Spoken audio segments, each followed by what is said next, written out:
introduction and giving me opportunity to share this today's this one. Be blessed by the divine. Be blessed by the divine. Be blessed by the divine. Very good morning to all. Means to fulfillment. This is from one of the several poems written by Maharshi from the book Philosophy in Verses. And in that book, there are several sections. It is captured under the section Vision of God.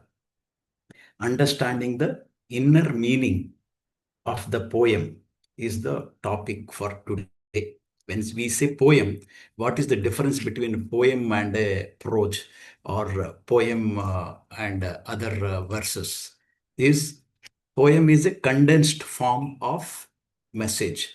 Text or prose or literature works are exhaustive, but poem is a condensed form where the condensed message is conveyed. So definitely, yes, we are sure the message is condensed or it's written in a complex, simple stanza, but a complex message or a key important message is conveyed. So that's how let us go into the poem and the deeper meaning or inner meaning of the poem written by Maharshi. Poem title is Means to Fulfillment. Let us go and look at the poem. The poem says, why this is not going away. At the top, I am seeing okay, I'll put it here. When thoughts are allowed to merge with the absolute, which is the truth, peace results. And if therein you stay in awareness, a state of fulfillment would permeate your being. As you learn to remain saturated in this way, enjoyment would be within the bounds of needs and safety. Consciousness would be purified in the process. Ego would be washed off and God would come in sight. This is a poem with just 8 lines, 2 to 6 to 8. Yeah, just 8 lines. But the meaning can be conveyed even more than 8 pages or elaboration can go into this. We are well aware of the concepts because we have been associated with Marx's principles, classes, and those things.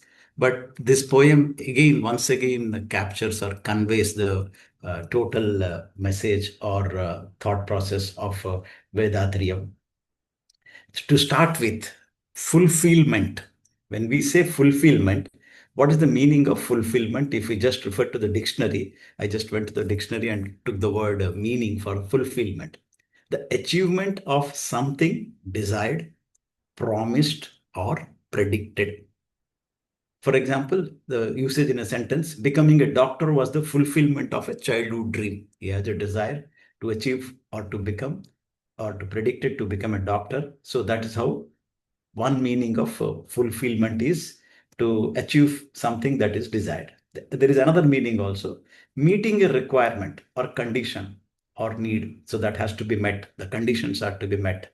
That way, the usage can be the fulfillment of statutory requirements. So once we meet the conditions, so this is also conveying the message fulfillment. So there are two meanings. We will look at both the meanings, but let us look at the first aspect or first meaning of fulfillment, to achieve something desired. For every living, there are needs, and those have to be fulfilled. That is basic thing. As an individual, as one grows up, the needs also grow in quantity and quality. That is also the key factor. The needs grow in quantity and quality. And these needs have to be fulfilled. Fulfillment in the sense we are saying comply with conditions have to be met. Yes, cannot say that needs are not required. Needs have to be fulfilled. This is also important. Need and seed more or less similar sounding or rhyming words. Both have the similar properties. Needs and seeds, they grow when the environment is suitable. It grows like a seed becomes grow into a big tree, huge tree. Similarly, needs also grow with time or with the suitable things.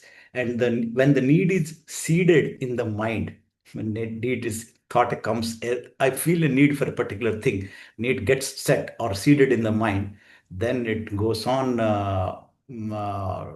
growing the need until it is satisfied. So that is how the need has to be satisfied or met or fulfilled. But again, for this, human goes with a process of prioritization. We have several needs. We go on prioritizing which need is to be satisfied or fulfilled first, and subsequently, what is the other need? What is that priority, or how do we prioritize? Yes, the systematic approach for prioritization is given by Maharshi. That if we recall the 12 principles, as we have the principles of from the philosophy of life, these principles from the philosophy of life can be covered, or message can be concluded that yes, the 12 principles categorized under three needs, three protections, three virtues, three consciousness. Even in one of the classes, 3 weeks, 2 weeks back, Professor Anandaraja sir also gave a lecture on this, the quarter triplets. So the four sets of triplets. So this is was the topic. So similarly, so basically the idea is yes, human being will have needs. These needs have to be met or fulfilled. The basic needs, or the first priority for filling the fulfillment of needs, are the three under the need category. The three needs need to be satisfied. That is the prioritization on the first. That is the intake to live, the air, food, water. These are the things. The climatic conditions, suitable ambient conditions. Then the demand for excretory forces. So these are the basic things which need to be satisfied. That is on the priority number one. This is to be fulfilled by all living beings, whether it is a plant or animal or a human being. Next comes three protections from other living beings whose needs are conflicting or enmity. So that is the protection we need. Then natural disaster, protection from disasters, protection from any unprecedented act or accidents. So these are again basic requirements. Human beings, they, or even plants also, they have their own protection mechanism. Even we know plants, they have their own protection mechanism to protect their survival. Animals have the protection mechanism. So these are the things. Any living being has these 3 plus 3 basic protection needs and protections fulfilled or satisfied, or they have the ability to survive or fulfill their needs and protections. This is given. There is no special big thing about it. Whereas human being, has being a special creation, has the ability of sixth sense. Only human being which has the ability with the mind, which has the ability to seek, to reach the higher values. Higher values in the sense we are talking about the three virtues and three levels of the consciousness, which we can categorize as the duty, morality, charity under the category of virtues, and consciousness under the category of faith, understanding, and perfection or realization. So that is the ultimate, the topmost category or topmost one, which is of utmost importance, that is to be understood or realized or accomplished, fulfilled, that at the human being. What is the purpose of birth? When we say what is the purpose of birth, being a human being of sixth, having sixth sense, we have to go for the topmost priority, the levels of consciousness. What are those? We need to understand, having a faith and then understanding, then that results us in realization, divine realization or God realization. So what is that? That's the purpose of birth. So when we say the philosophy, according to the philosophy of life, what is that? To live in society, yes. To attain fulfillment of consciousness, We are not going away from the society or anywhere. Yes, we are living, being part of the society, and try to attain fulfillment of consciousness by enjoying the pleasures of the nature. The nature has provided us all amenities, commodities, materialistic, and everything. So, with the being part of the society, being part of the nature, enjoying the pleasures of the nature, and attaining the fulfillment of consciousness. This is the basic philosophy of life, as explained by Maharishi. And what is the ultimate result or expectation? To experience the joy of satisfaction and peace by developing knowledge to its fullness. Yes, parallelly we are going, as we say, when a student goes to a university for graduation, yes, we say, yeah, okay, you go and enjoy your student career, student life before you enter the professional life. But you need to focus on study and developing your knowledge. Similarly, when we expand it to a wider section, experience the joy of satisfaction and peace by developing knowledge to its fullness. That is the key message. We have to develop the knowledge to its fullness. What is the knowledge? Then to attain the fulfillment of consciousness. That is the knowledge we are talking about, or we are desiring to fulfill, or to have accomplishment of the fulfillment of the knowledge for the consciousness. In this process of developing knowledge, material comforts are given priority. Yes, we cannot disobey or deny the material comforts. Yes, material comforts have to be given priority and are necessary also. Without certain material comforts, we cannot have the normal life. That is part of the expected requirement. However, science is utilized for development of material prosperity, but uh, to derive pleasure of it, pleasure out of the material development. In the way, or during this process of development of material prosperity, this leads to certain adverse impacts also. For example, yes, we need comfort. We for environment, the air needs to be cooled, fan, further cooled. I need AC. That is the comfort. But in the process, even I don't want to get up and switch on. I want a remote to be with me, as beside me. I can switch on and switch off. So there are certain adverse things which are going, or which are resulting in, because of development of science as a part of search for material comforts. There are several things which leads to adverse impact. However, philosophy intervenes these in two categories. One is as a preventive, other one as curative. Preventive is the approach. We do not want this to happen. We are taking care, precaution at the beginning itself. And curative, something adverse has already happened. However, we want to cure it. So both approach. This is given by our Marxist approach. Philosophy can intervene into both categories. Damage needs to be prevented, and if damage has happened, it needs to be cured or treated. So preventive and curative. The philosophy of life that advises to experience the joy of satisfaction, peace, and enjoy the pleasures being part of the nature of the society. That's the basic definition already Marci has provided. The most important act is to attain fulfillment of consciousness. This is what is being missed out, or not understood, or not realized by many. So the focus is going on with many other priorities, many other fulfillment of needs or protections. However, the ultimate objective, or ultimate need for fulfillment of consciousness, or attainment for fulfillment of consciousness, is not realized, or not understood, or not known by many. So that is how the priority has to be set. It's not just end up with first and second stages. Go to the third stage. When we say this is the when we go to the third stage, the three virtues: focus on morality, duty, and charity needs to be satisfied. Then the most important intellectual stages are the faith, or belief, then understanding and realization. That is the topmost, the 12th step or 12th accomplishment, that is realization, divine realization or God realization.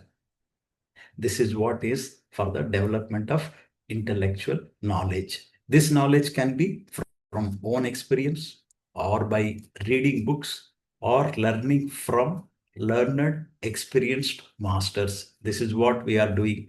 We are reading the books provided by Maharishi and learning from learned and experienced masters in our sky. So this is how we are trying to develop our intellectual knowledge.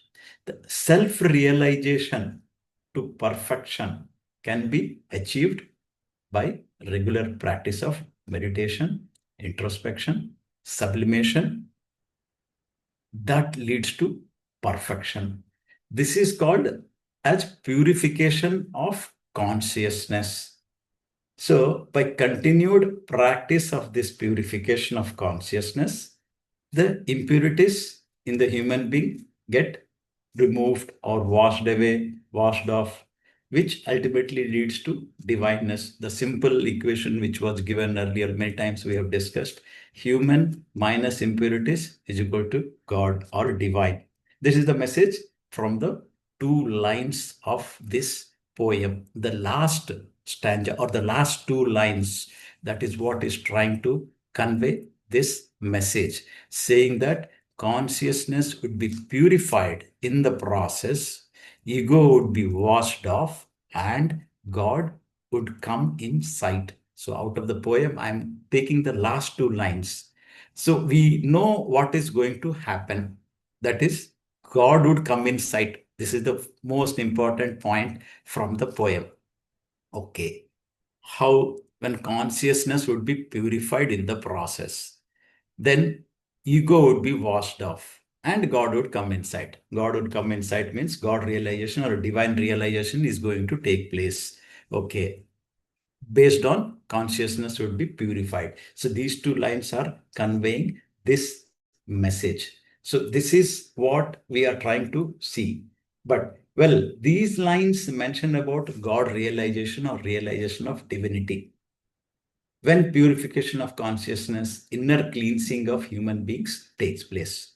This is given, yes. But how to achieve that?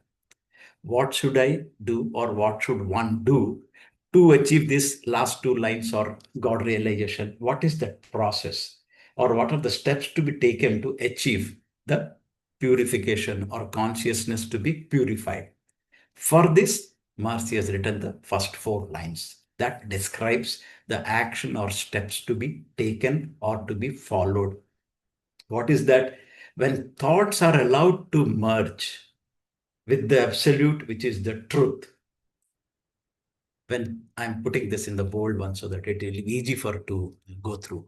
When thoughts are allowed to merge with the absolute, which is the truth.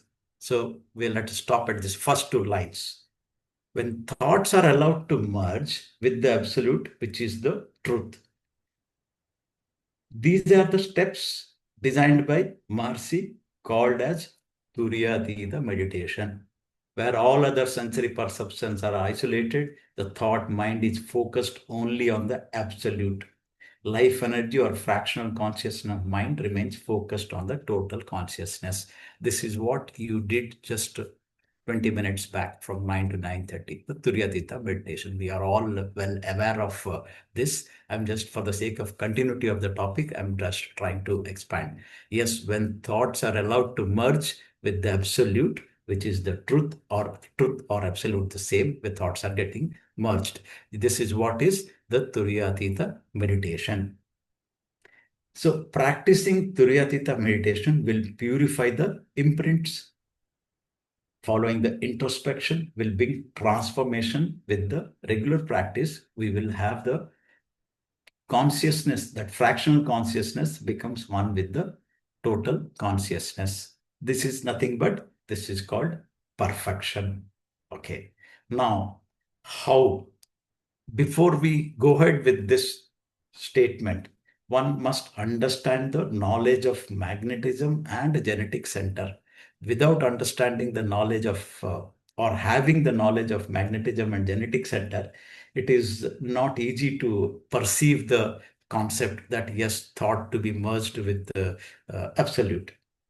As per Mahasi, it is not possible to attain God realization without the knowledge of magnetism.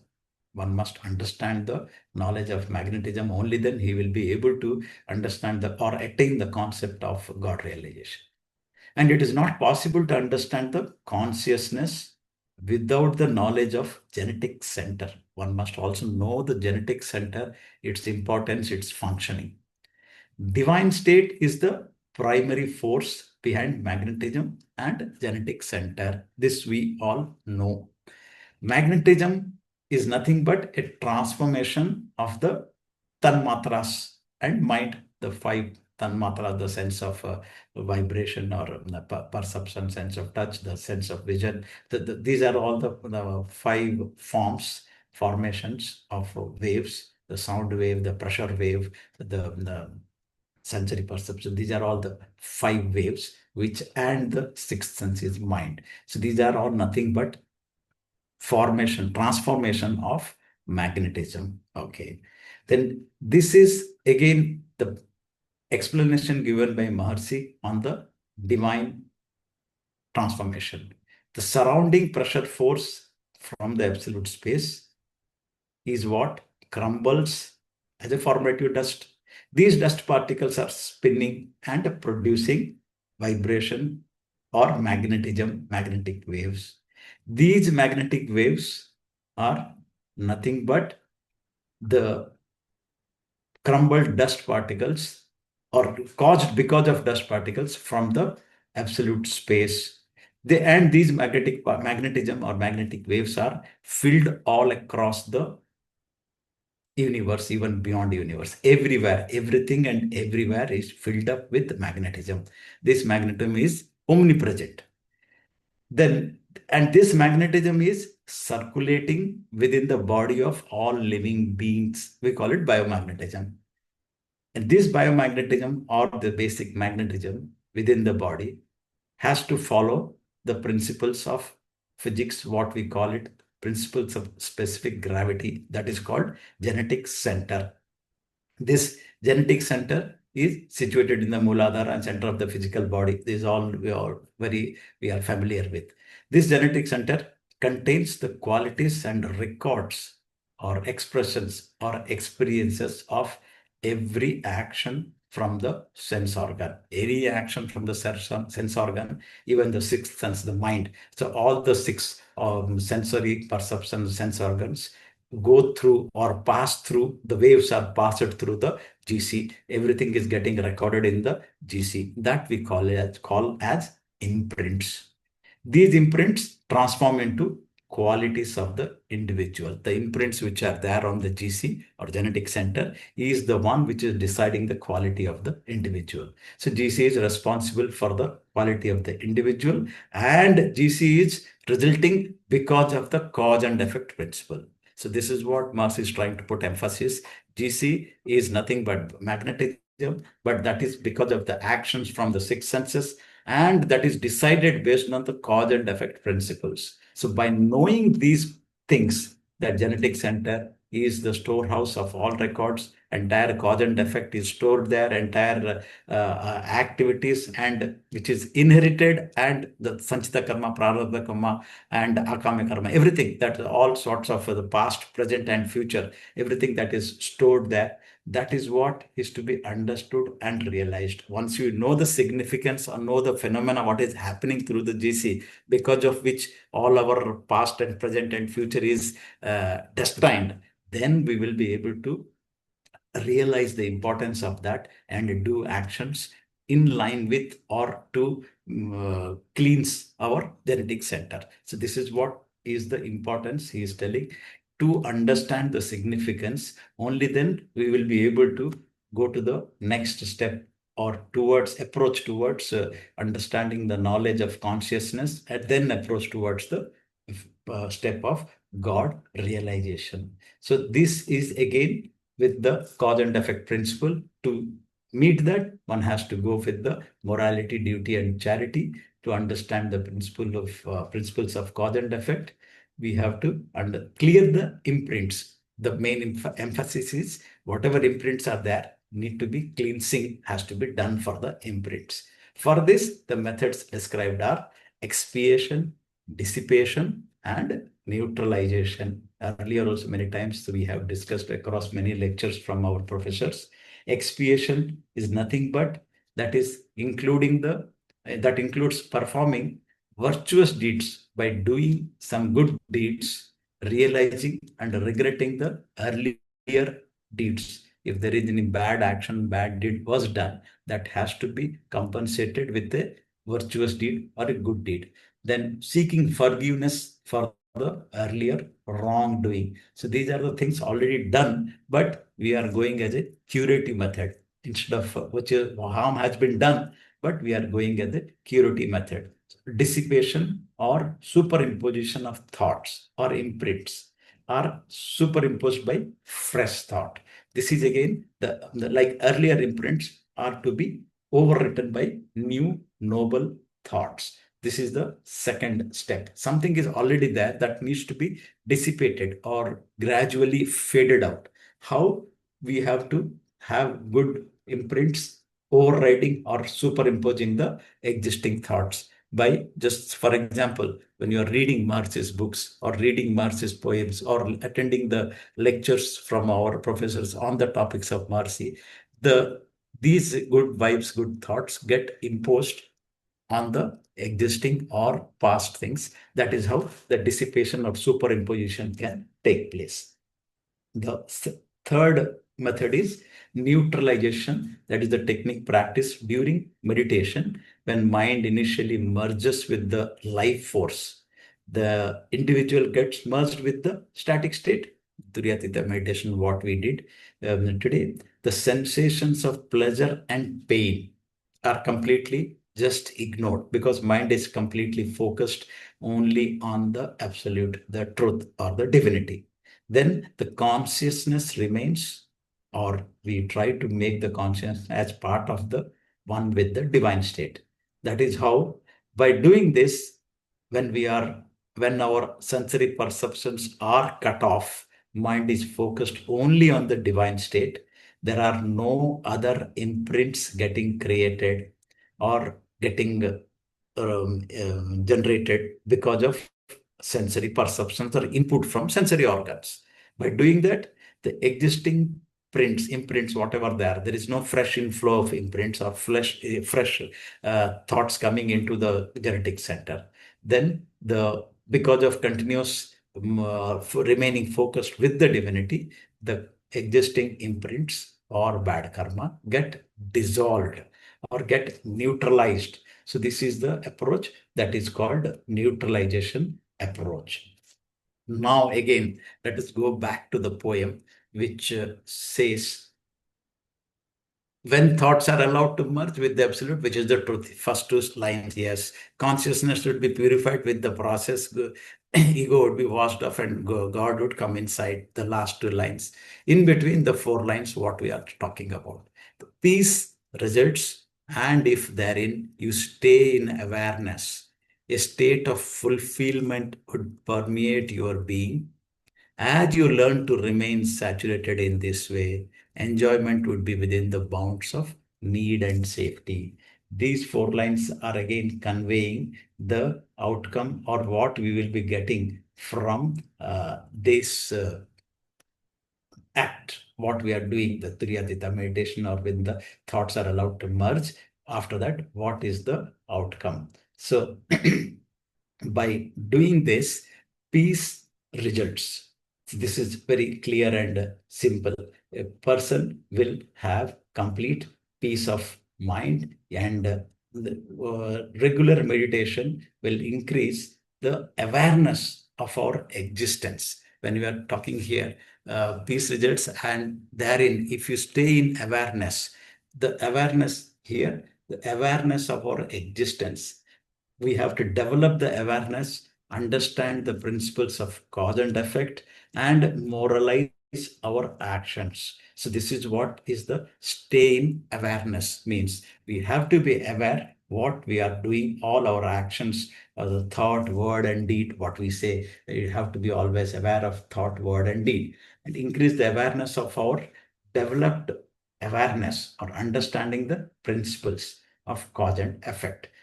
This accordingly, we moralize our actions. That when simply we say, yes, I in my lifetime will not cause any harm to anybody, either physically or mentally.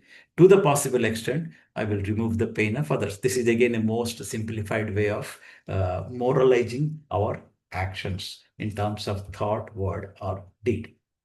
This constant awareness is again under conscious state of mind. If the mind is always constantly aware of what it is doing, the six temperaments, or what we have, we already know the six temperaments, those will be remaining under control. So no sinful actions will take place.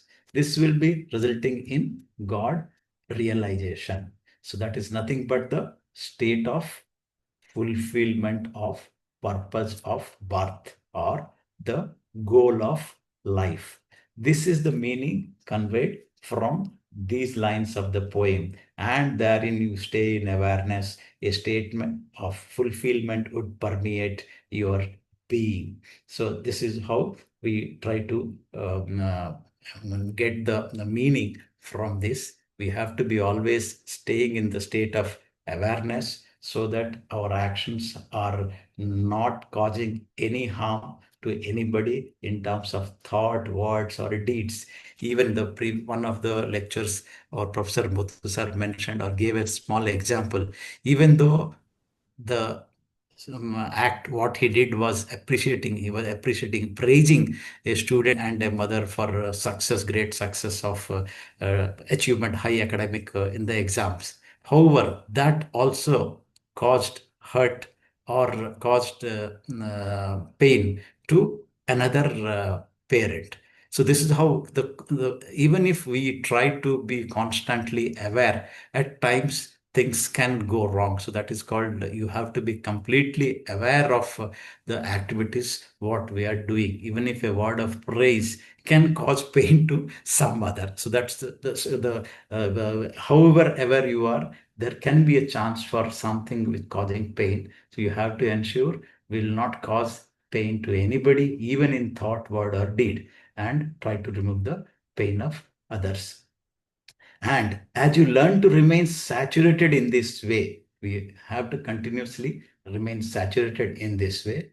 Enjoyment would be within the bounds of need and safety. When we say the needs and protections, three needs and three protections, all those things will be completely taken care. It will be, and we will be enjoying the life within the bounds of need and safety, taking care, or all those things are fulfilled. The needs, the protections are fulfilled, and we enjoy the life. With regular practice of meditation, that is when thoughts merge with the absolute divinity, all the needs and protections are satisfied. One will get what one wants, and one will want what one really gets. This is what Muthu sir many times he told, use the word perspicacity. You will get what you want. You will want only what you will get. So that is how equally it is satisfied, and you will be in enjoying the life. The insight of mental perception on judgment will be enhanced. That is the perspicacity. We will have proper judgment abilities of our mind, and the mental perception will grow, rise higher and higher. With this, one can have a life that is quite enjoyable, accomplished, and that is what is the fulfillment of life, or that is fulfillment of philosophy of life. And when we say means to fulfillment, yes, these are the means or methods or process to achieve fulfillment. So in short, when we say fulfillment, let us use both the meanings. Fulfillment here, so to comply with of philosophy of life, or merge thoughts with absolute. If one is following or fulfilling the needs of philosophy of life, it will result in the fulfillment of the purpose of life that will give us the God realization, or full God realization can be fulfilled provided we are going with the fulfillment of philosophy of life, that is practicing meditation or merging our thoughts with the absolute.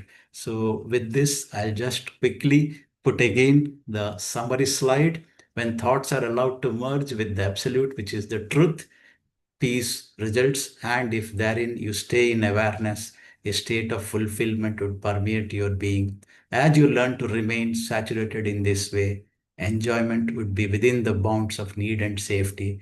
Consciousness would be purified in the process. Ego would be washed off and God would come in sight. Merge the thoughts with the absolute, that is the Turyatita meditation. All the needs and protections, peace will be satisfied by the divine. By regular practice, sin imprints get washed away. Human beings without any impurities can become or will become as the divine or God. Consciousness gets purified.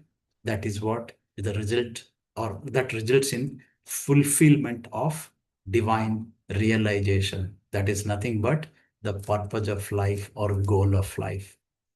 Thank you. Be blessed by the divine.